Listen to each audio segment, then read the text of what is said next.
You get it that everything's about energy, and we haven't spoken the specifics of this today, but we're going to do it right now. Everything that happens to you is law of attraction's response to your point of attraction. Yes. So it doesn't matter how you got to the vibration that you're offering. It is, and law of attraction is responding to it. So if you're thinking, and some of the questions that you were asking just now are about what's going on right now and your awareness of them. And we want to say deliberate creation happens best in advance. In other words, we want you to prepare your grid in advance. We want you to deliberately chill in advance. We want you to deliberately meditate in advance. We want you to deliberately make lists of positive aspects. We want you to deliberately go general. We want you to take those moments where you can get off the road, so to speak. We don't want you doing your most deliberate thinking when you're going 135 miles an hour in a 55 mile an hour speed zone. In other words, but when you are lying in your bed, we've called it pre-paving for a very long time. So think in terms of doing your creating in your mind under the conditions that are the most conducive to ease and positive expectations, and then spend the rest of your time reveling in the universe's ability to deliver it to you. So if you're pre-paving in advance, and then you're letting the majority of your time as things are unfolding be time that you're noting, oh, look how well this is going, look how well this is going, look how well this is going, it will all come together in a really perfect way. So when you think about it, you get it that conceptually it is possible that there is a vibrational version of all things you want lurking in the wings, waiting for you to achieve vibrational alignment with it. Does that make sense to you? And when you establish a vibrational frequency that matches it, the grid begins to fill in. The first thing that happens is you feel an emotion. Now that's really an important thing to understand. The emotion that you feel is the first phase of that grid filling in. You get to feel it. The next thing that happens is you begin getting thoughts. Thoughts begin to flow into your mind. Ideas that feel exciting when you feel them. Impulses begin to come. I think I'll go there. I didn't plan it. I didn't plan to stop off there to meet the love of my life because I had no idea that he was there. The vortex knew. Source energy knew. My inner being knew. Everyone who is aware of vibration knew. But I didn't know because I've been beating the drum of loneliness. So I didn't know. But I focused upon something other than that subject that makes me feel lonely and drags me away from my vortex and holds me in vibrational alignment with something other than what I really want. I was focusing upon those unwanted things until I began focusing upon something that was easy to feel good about, something completely unrelated to anything that's really important to me. I wasn't worried about money. I wasn't worried about my lover coming. I wasn't worried about the economy. I wasn't worried about politics. I wasn't worried about anything. I was just focused upon something that sort of blissed me out in the moment, some really general, central to who I really am thought, got myself feeling really good, and then I got an impulse. Think I'll stop by here. Don't know why, just got the impulse. The grid is filling in, you see. The grid is filling in. You know how you don't want to eat all the food that you will eat for the rest of this physical life today? You want some of it, but not all of it. Well, you don't want everything that's in your vortex to fill in today either. You just want the perfect pieces at the perfect time. You just want, through the path of least resistance, the pieces of it. You want it to come in a steady stream. You want it to come effortlessly. You want it to come willingly. You want it to come consistently. But most of all, and this is our favorite part of a gathering like this, you want to be consciously aware that you have established a vibrational pattern that is allowing it to flow in. So what if you've got a habit? So what if that's the way things have been? So what if that's even the way they've usually been? So what? If your desire is different from that, let the way you feel trump it. In other words, mean more than that. So when you say, I care more about how I feel than about a manifestation this red hot minute, now you've got it figured out. If you mean it. So now we're explaining to you Stay with us. You're really going to like this. By the end of this day, you will understand this. And as you move forward in the next few days, things that you've been wanting will be realities, and you will understand it's because your vibration has shifted as a result of this understanding. So just softly listen and enjoy this explanation. So we've been talking recently about this vortex, and now we're telling you that where you stand, because of what you think and how you feel, you are creating a vibrational grid. It's like a framework of things that will fill in with manifestation. We'll fill in with more abundance. We'll fill in with more vitality. We'll fill in with more friends. We'll fill in with each and every detail of all of the things that you've been asking for that are right now, some of them, only a vibrational reality. And since you've been saying, Abraham, I appreciate the concept of the vibrational reality. I'll even go along with you and call it the vortex of creation. But until some of that stuff starts manifesting, I'm not feeling very excited about the concept of the vortex. And we say, well, then let's marry it with the concept of the grid. And as you prepare a vibrational nucleus, the contents of the vortex will flow right in and fill in your grid.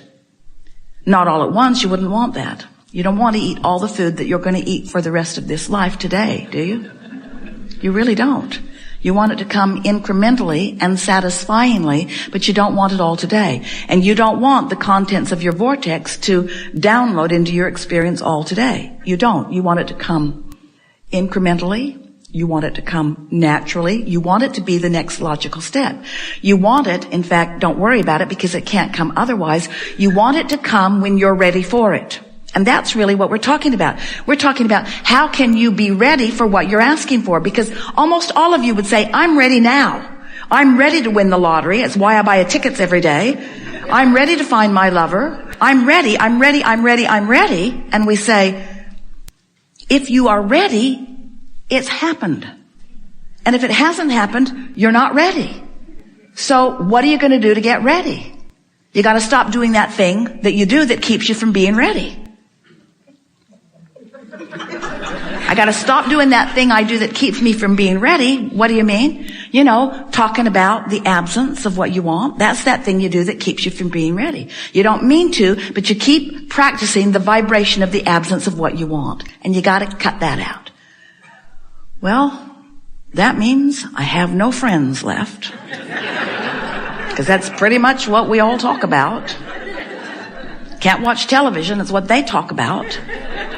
So what do I do? And we say, first, just accept that what you want is there. And that all you have to do is prepare yourself vibrationally. And just like water flows downstream, it will begin flowing into your experience. And then try just a little bit some of the things that we'll be talking about here today. And watch how some of those things that have been holding out begin coming in. And as you acknowledge, I can see how my deliberate effort, we use that word very softly, my deliberate effort, my deliberate focus, my deliberate caring about feeling good, so I deliberately contoured my thoughts into more general thoughts that felt better. I can see how this manifestation is a direct response of that, a direct response. And then it's really nice if you pay attention to all things that come, wanted and unwanted, because it's all the same. When something really wonderful happens, Esther would say, as these concepts were new to her, I did that. She just felt exhilarated. She could see the trail. And when something unwanted happens, she says, I did that. I did that too. It's the balance between, it's the not panicking when the path isn't obvious, and it's the acceptance that the path is always the right one, even if this path didn't lead you directly to what you think is your goal. Okay. And so, do you follow that? We think it's a wonderful thing that you found ease and something opened up. Mm-hmm. And you said, yes, this is what I'm looking for. And then you stepped into it. And if you will say, it's right for this reason, and it's right for this reason, and it's right for this reason, then you keep active in yourself all of those things and you don't mess up your grid, and then more of what you're wanting will come. But if you say, well, it's right for this reason, but it's wrong for this reason, and it's right for this reason, and it's wrong for this reason, then you mess up your grid and you hold yourself in a holding pattern that will eventually cause you to ask for yet another something. You're not ever going to get it done. You're not ever going to get it done.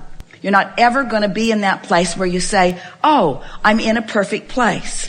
Because you can be in a place where you say, oh, this is way better than where I was before. But you know what the place you always want to stand in is? What you always want, the dynamics of the place that you're standing to be? This is fertile ground to want something more. Fertile ground to want something more, because you know what you want more than life itself, because it is the basis, the essence of life itself. You want a reason to want something more. We just want to help you wash away that feeling that if you're standing in a place where it's not everything that you want, that it's not an imperfect place, and that you haven't done something wrong in standing there, because you are on an eternal path of unfolding, and every step along the way is going to be stuff you want and stuff you don't want. It's like, we promise you, let's say that you get on an airplane and you go to this perfect destination. Someone's picked it out for you. Maybe even someone like Esther, who's been to lots of places and knows where all the good stuff is. And so she says, come to this perfect place. And so you get there and you say, well, what are my choices? And your guide says, there are no choices for you. They've all been pre-made for you based upon what you put into your vortex. Everything that you've asked for is here. All the food that you want to eat is here, and we know everything you like best because we've been watching you eat. We know what you took more of, and we know what you spit back. We know everything that you want, and so only the things that you really, really like are here. And so everywhere you look, it's just going to please you. And you'd be happy on that island for about a week. For about a week. And pretty soon you'd be saying, but wait, I want to make new... No. This is as far as you go. This is what was in your vortex. Everything that you've ever wanted is now being played out for you. But be satisfied with what's here, because there is no more. Are we suffocating you in the way we mean to? There is no more. Now, if that sounds like a place you want to go, then we want to talk to you for a few more hours today. But if you're getting the essence of what we're saying, that the zest of life is about the new choice that's evolving within you. But if you can temper that new choice that's within you, that isn't satisfied in manifestational form, with the knowledge that that's what the best of life is. It's about choices. If we can convince you that the pieces that are sort of missing in this new work is just a buffet to give you choices that as they fall into place one by one, that's where you get that feeling of satisfaction. That's where you get that feeling of creation, that you've got your own hands in the clay. If you're not molding the clay, you're not who you are, you see. The vacation that we sent you to where everything is perfect is like the creator that has created a magnificent statue. There it is. That's my life's work. And you say, well, what are you going to do next? Nothing. Nothing. I worked on that my whole life. And there it is. Do you like it? Oh, yes, it's very beautiful. How much does it cost? Millions and millions of dollars, because I worked on it my entire life. And there will never be anything else. That's it for me. That's it. That's it. That's it.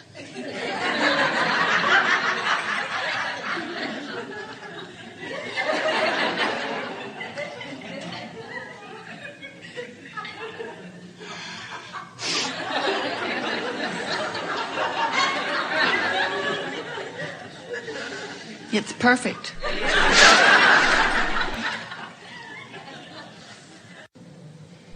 We have enjoyed this interaction a lot. It has been a leading edge conversation where a lot of you have come into a new place of understanding. You feel like you've got something that you can go home with and apply.